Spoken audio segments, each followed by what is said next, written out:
In the face of that obstinacy, God visited a number of disasters on them so they could have a taste of suffering while still in this world. The first of these was drought and scarcity of crops.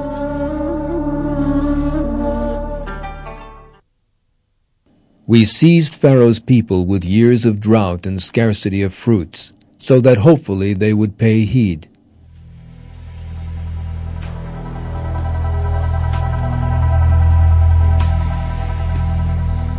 The Egyptians had based their agricultural system on the Nile, for which reason changes in natural conditions did not affect them.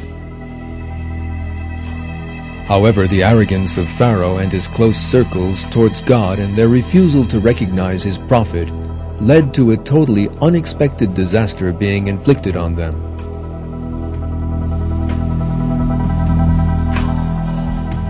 In all probability, water levels in the river Nile dropped enormously for various reasons, and the irrigation canals from the river were unable to carry enough water to the fields. Extreme heat led to crops drying up.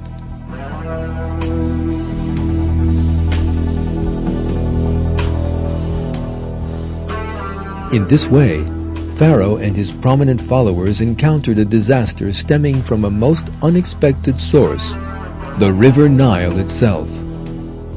Surah 43, verse 51 reveals how this catastrophe dismayed Pharaoh, who previously used to call to his people, saying, "My people, does the kingdom of Egypt not belong to me? Do not all these rivers flow under my control? Do you not then see?" Yet that was not the end of their problems. In fact, it was only the beginning. A whole string of other disasters followed the drought and the failure of the crops.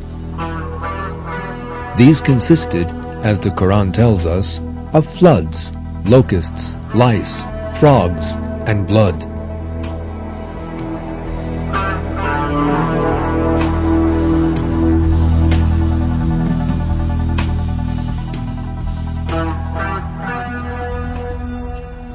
Despite all these things that had happened to them, Pharaoh and his people still refused to take the advice given to them and turn to God. In other words, they remained fixed in their arrogance. Yet that would not last long.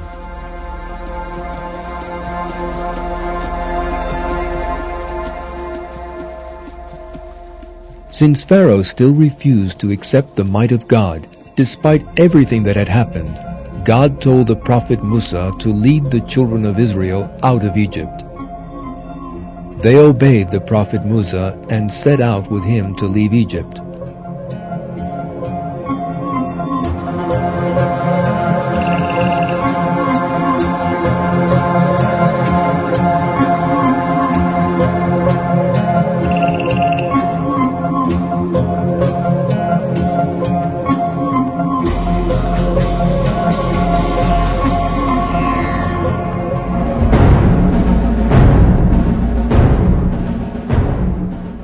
But Pharaoh could not accept their departure without his permission.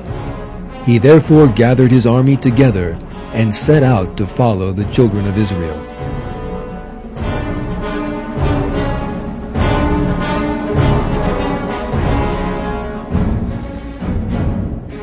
Pharaoh and his army caught up with the children of Israel just as they reached the sea.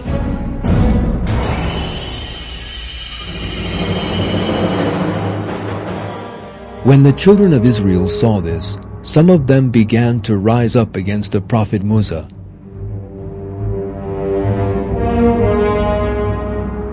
According to the Old Testament, they said, "Why did you take us away from our homeland? There we were slaves, but we could lead our lives. Now we will die." The Quran describes that weakness of theirs in these words,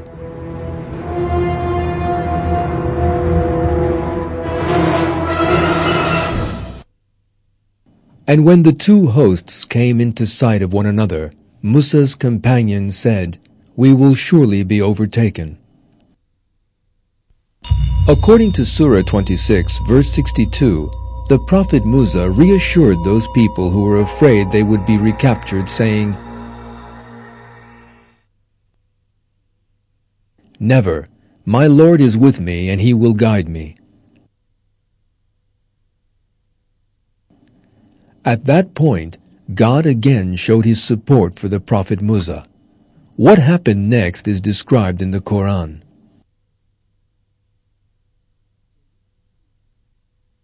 So we revealed to Musa, "Strike the sea with your staff," and it split in two, each part like a towering cliff. And we brought the others right up to it. We rescued Musa and all those who were with him. Then we drowned the rest. There is certainly a sign in that, yet most of them do not believe.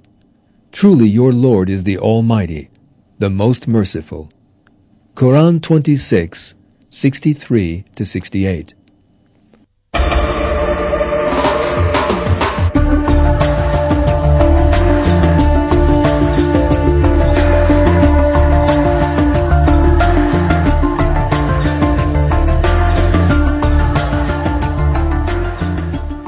As Pharaoh and his men began to enter the sea, God miraculously closed the waters over their heads. The Quran states that as Pharaoh realized that he was about to die, he stated that he believed in God.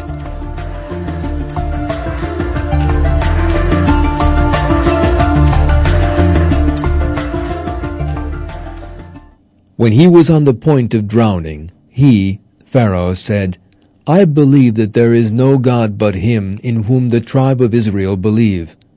I am one of the Muslims." Quran 10:90. Yet Pharaoh and his army were not saved from drowning. This fact is reported in the verses thus: "What, now? When previously you rebelled and were one of the corruptors? Today we will preserve your body so you can be a sign for people who come after you. Surely many people are heedless of our signs." Quran 10:91-92. So God exacted retribution from them and drowned them in the sea, because they rejected his signs and failed to take warning from them.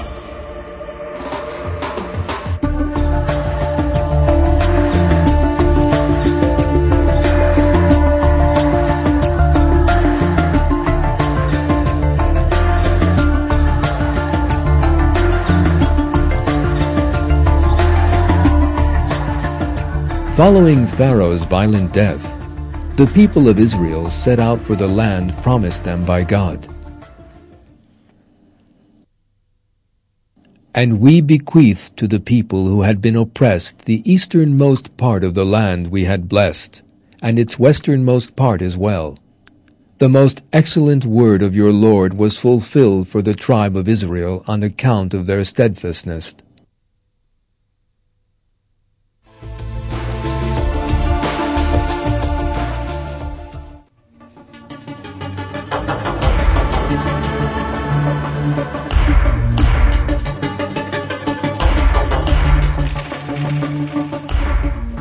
As we have seen, historical and archaeological discoveries regarding the peoples mentioned in the Quran reveal once more that the Quran is the Word of God.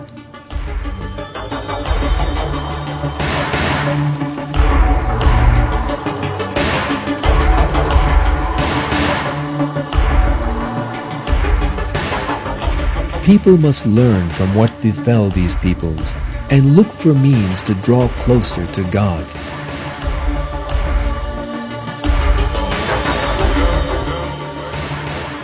Only in that way can they hope to be successful in the hereafter.